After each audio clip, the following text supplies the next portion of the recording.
Nakuha ng Qatar ang unang panalo kontra sa walang panalong rain or shine.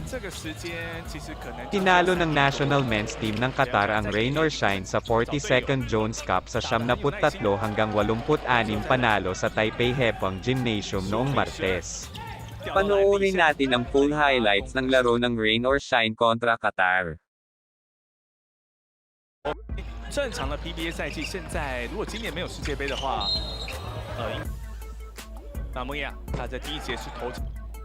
Sa second quarter ay tuloy-tuloy pa din ang magandang rotation at shooting ng rain or shine. 都非常的年轻。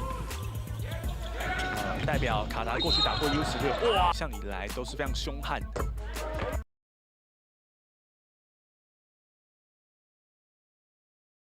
Natapos ang first quarter lamang ang Qatar 33-32. 办法途径他应该叫老胖，37岁。不年，再给球 b e l g a two man game 的配合，哇！来看一下重播画面，所以我说他很扎实好用啊，两个老将啊，默契十足。对 ，U40的老将啊，哇，35岁。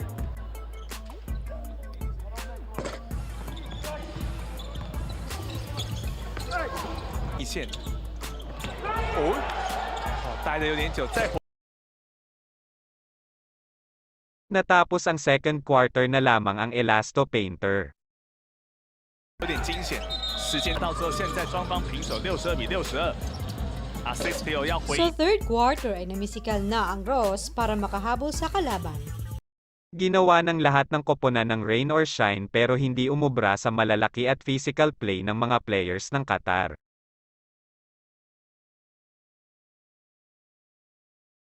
后面这个球最后这样的内线，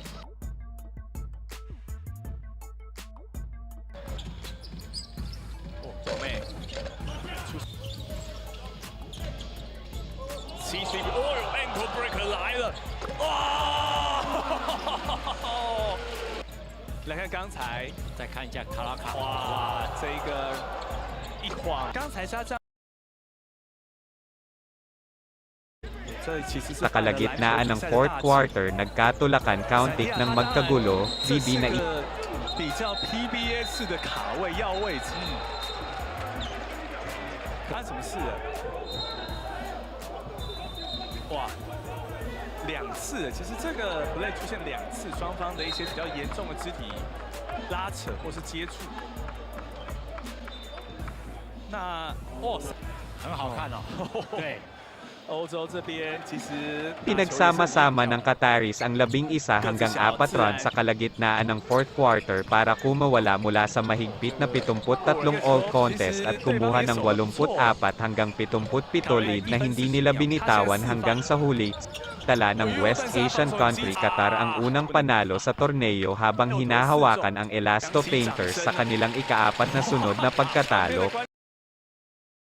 Huwag mo kalimutan mag-like subscribe sa aking channel.